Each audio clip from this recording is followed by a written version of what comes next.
maybe you should pull the fucking trigger. Pull the trigger. Ain't nobody gonna do for you. Pull the trigger.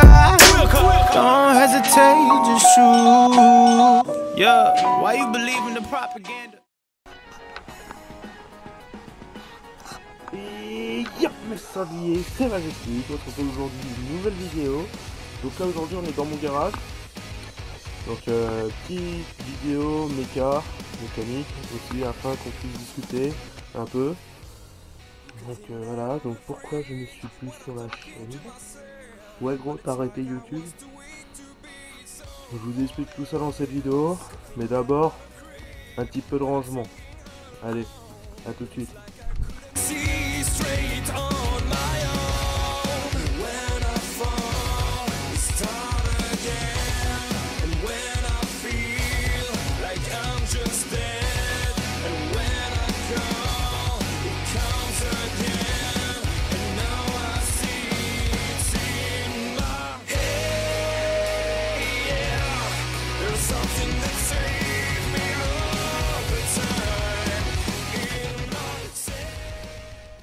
Hey, de retour. Bon, on a fait un petit coup de rangement, on a rafraîchi un peu tout ça, très grossièrement on va dire, histoire que je sois à l'aise sur mon établi. Comme vous pouvez le voir, le moteur de la DT, ce qui est sur l'établi, oui en fait, si vous voulez, j'avais remonté le 75 Top Rose et je l'utilisais pour aller au travail si vous voulez. Et le moteur marchait très bien en fait. Et puis je suis parti une petite semaine en vacances en Vendée. Et quand je suis revenu, en fait, j'avais envie de faire de la moto forcément, parce que un fan de moto comme moi peut pas s'empêcher de faire de la moto. Donc j'avais envie de faire la moto. Donc le lendemain, je suis rentré en vacances et puis j'avais de l'huile à aller chercher pour mettre de l'essence. J'avais 2-3 courses à faire, sauf que le lendemain où je suis rentré de vacances, en fait, c'était pendant la période de canicule et il faisait 40 degrés chez moi. J'ai roulé toute l'après-midi avec, parce que j'avais plein de trucs à faire en centre-ville, etc.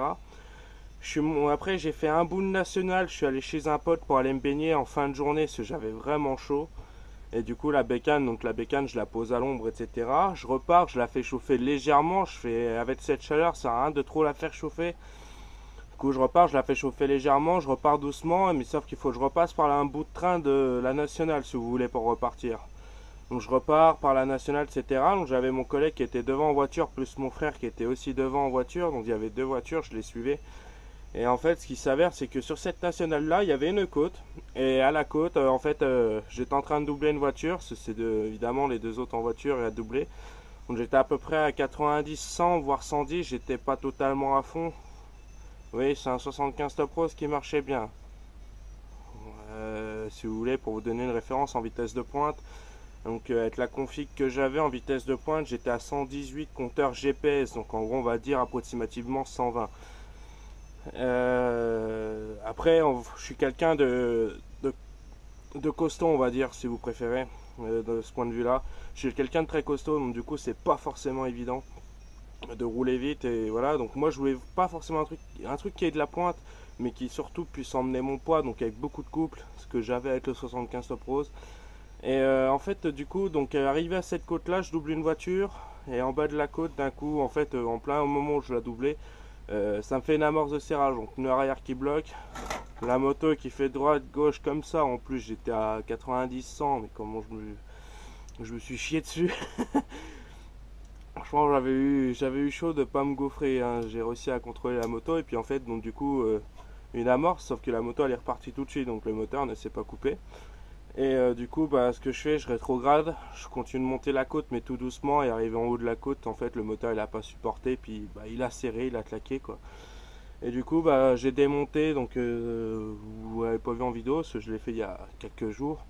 Je l'ai démonté du coup, donc serrage aux 4 coins, alors que j'ai refait le moteur à neuf on va dire. Mon piston était pas neuf ni le cylindre je l'avais déjà acheté d'occasion à l'époque, ça faut le comprendre, je l'avais déjà acheté d'occasion. Le cylindre avait déjà roulé avec, enfin il avait déjà beaucoup roulé. J'ai racheté une culasse et j'ai racheté un piston. Donc le cylindre il marchait bien, enfin il était dans son jus. Mais il avait déjà pas mal roulé on va dire avant. Et puis les personnes qui avaient le 75 Top Rose avant l'entretenaient pas forcément. Donc voilà, donc moi ce que j'avais fait là, c'est j'avais juste refait une segmentation et changé les circlips quand j'ai refait le moteur, donc quand j'ai refait les roulements de vilebrequin, cage à aiguille, etc. Bah du coup il aura pas fait long feu. Du coup au total, donc le 75 Top Pro je l'ai depuis le mois d'octobre. Au total j'ai roulé l'équivalent de 3 mois avec, en sachant qu'il a dormi presque 7 mois dans le garage sans rouler. Voilà. Donc super, ce qu'on appelle un investissement pas rentable. Donc, du coup je remets la bécane d'origine, donc c'est pour ça là vous allez voir un peu bricoler. Je remets la moto d'origine et la moto je la vends pour passer le permis gros cube. Donc je la vends pour passer le permis gros cube, donc qui dit passer le permis gros cube dit besoin d'argent. Donc je la vends afin de me payer ma nouvelle moto et mon permis. Bien sûr je paierai pas la totalité avec la moto, mais au moins voilà. Donc bah je vais commencer à démonter, je vais vous faire un petit plan et puis on se retrouve après. Allez, à tout de suite. Et hop, on se retrouve sur mon établi. Donc hop là, voilà. D'abord je vais vous montrer ça. Donc c'est un colis que c'est une commande que j'ai fait donc pour mes pièces d'origine. Donc je pense que ça aurait, je trouve ça bien de faire un petit unboxing avec vous. Petit papier cartonné. Hop. Donc colis préparé par donc commandé sur Scootfast, préparé par Chris. Voilà. Donc merci. Donc ça,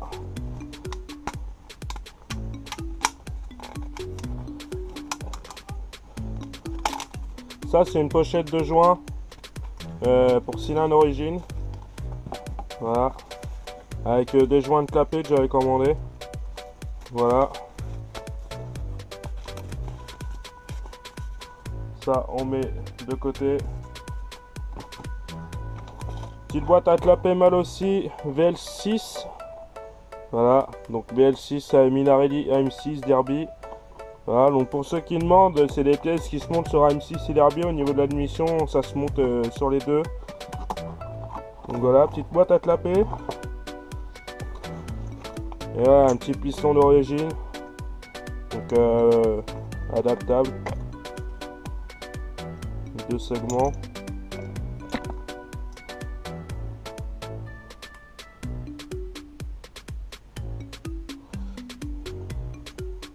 On va de faire à peu près la même taille.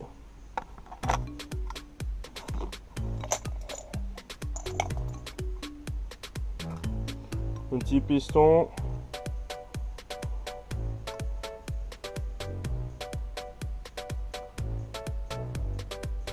Voilà, non, il n'y a pas trop de défauts. Ça va, ça a l'air.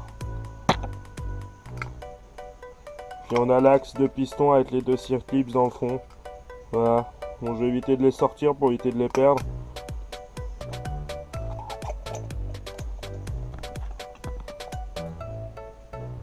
Bon, hop. Qu'est-ce que j'ai branlé du bouchon? Allez là.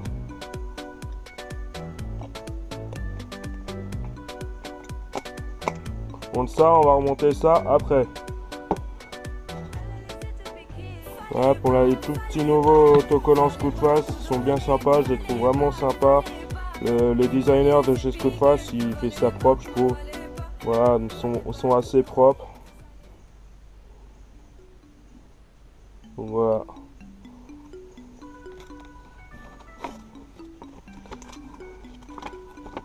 Un petit calepin pour l'événement du DRT, donc le DRE à Bordeaux. Voilà. Pour ceux que ça intéresse. Moi du coup, vu que j'arrête le 50, ça m'intéresse plus vraiment.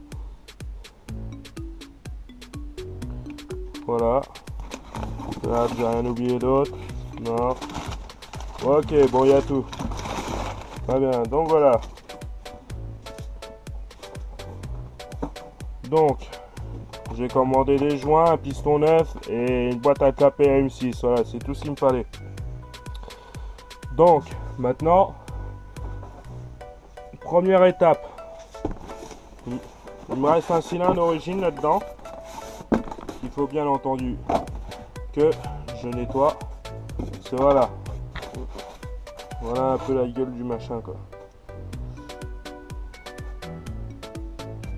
Donc, vous comprenez maintenant pourquoi quand je vous parle de nettoie, ceci il y a plein de corrosion, plein de merde.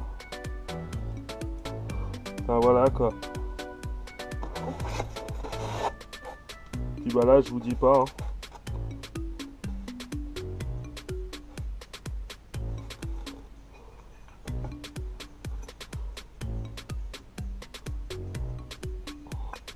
Le cylindre il est nickel. Donc je vais vous donner une petite astuce. Quand vous avez des cylindres oxydés de la sorte. Hop, je range ça. Ouais, par terre c'est bien. Quand vous avez des cylindres oxydés de la sorte, en fait si vous voulez la petite astuce, c'est que ces cylindres là, faut les faire tremper dans du coca. Pour en fait enlever toute l'oxydation qui est à l'intérieur. Parce que l'oxydation elle est due à quoi? Elle est due à, par exemple, si le moteur a tourné à la flotte au lieu de tourner au liquide de refroidissement, et du coup ça oxyde à l'intérieur une fois qu'il n'y a plus rien. Et s'il est resté pendant longtemps, on va dire, sans rouler. Donc là vous pouvez voir le fond à l'intérieur il a rien, il est nickel. Voilà. Mais c'est vraiment la partie refroidissement etc. Et un peu extérieur on va dire qui est dégueulasse. Pareil pour la culasse. Donc ce qu'on va faire, on va prendre une bassine.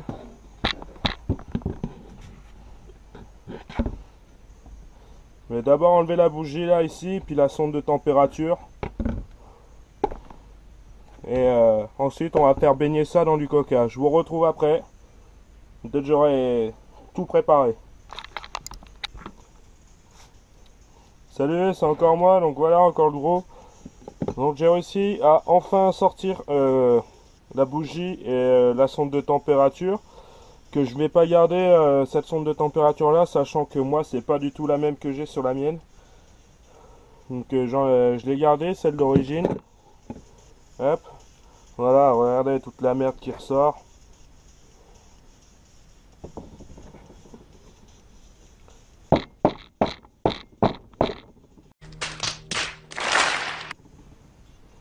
Voilà, sacrée merde. Donc là l'objectif, donc comme je vous ai expliqué, le but c'est d'enlever toute la merde qu'il y a dans le fond. Le truc qu'on va faire, c'est que moi dans un premier temps je vais retourner le cylindre. Le plus important c'est les transferts. Et la culasse pareil. Parce que si on met le cylindre dans l'autre sens, étant donné qu'il y a des trous etc, on va dire c'est le plus important c'est ce qu'il y a en haut, donc au niveau de la culasse et les transferts. Donc ce qu'il faut qu'il baigne en premier on va dire. Donc là comme vous pouvez le voir, ce qui baigne en premier. En gros faut que ça soit toute la partie en dessous qui soit bien. Donc Ok. attendez, je vais prendre le coca. Si vous pouvez, prenez une bouteille de 1,75 litre sur la dessus. Puis tout bêtement, boire un coup avant d'en mettre. Tout bêtement, bah vous versez, vous faites baigner dans le coca. En fait, ce qu'il faut savoir avec le coca, c'est que c'est hyper corrosif. Donc toute l'oxydation, etc. qui va partir grâce au coca.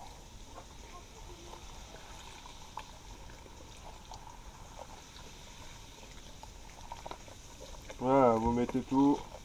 Voilà. Et vous laissez votre cylindre, on va dire à peu près pendant 1 heure, enfin pendant 3 heures. On va dire baigné dans le coca. Donc ça va enlever toute l'oxydation, toute la rouille etc qu'il y a dans le fond. Donc voilà, vous pouvez voir. Donc là j'ai mis 1,75 et encore ça n'a pas tout, mais ça fait ça n'a pas tout enveloppé, mais ça a fait le principal.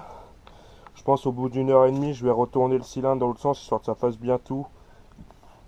Puis voilà. Si buvez pas des bulles, ça fait trotter. Donc voilà. Donc ensuite, une fois que vous avez fini, donc vous laissez pendant 3-4 heures, vous ressortez votre cylindre, vous l'essuyez bien, faites sécher, coup de soufflette, et ensuite vous nettoyez à l'essence, vous dégrossissez à l'essence. Le clou de la culasse, vous prenez le papier à poncer très fin, si vous voulez, donc vous prenez du papier à poncer très fin, donc vu que c'est du monobloc sur de l'origine, Vous poncez les petites impuretés qui restent, histoire de faire un truc propre, bien un peu brossé. Les plans de joint, vous nettoyez tout bien correctement. Vous nettoyez à l'essence, après vous repassez un coup de soufflette, vous faites sécher, votre cylindre il est opérationnel, prêt à être roulé. Bien entendu, lors du remontage, ce que surtout vous n'oubliez pas, c'est que vous huilez bien l'intérieur de votre cylindre ici, il faut bien l'huiler. Parce que sinon, bah voilà, surtout que moi je repars sur un piston neuf. Donc c'est très important. Donc on va te mettre là, toi, histoire de pas te mettre les pieds dedans. Je te retrouve dans 3 heures. Voilà, donc bah là je vais vous laisser là. Je vais vous laisser là pour ce petit vlog. Donc je vais vous laisser là maintenant. On se retrouve donc dans la prochaine vidéo, donc on va dire pour la partie admission, etc. Où je commence à remonter l'admission, etc. Et puis bah après on se retrouvera dans une troisième vidéo, je pense, où on remontera le cylindre piston complet. Voilà. Donc je vous remercie d'avoir regardé cette vidéo. Laissez un pouce bleu, pensez à vous abonner et à partager. Commentez si ce genre de contenu vous plaît. J'ai acheté un peu de matériel, donc voilà, je sais pas trop. Dites-moi si ça vous plaît. Je suis pas encore totalement à l'aise devant la caméra, mais ça viendra avec la suite. Donc bah je vous remercie à tous d'avoir regardé cette vidéo. Et puis bah à très bientôt. Allez, peace mes sangliers.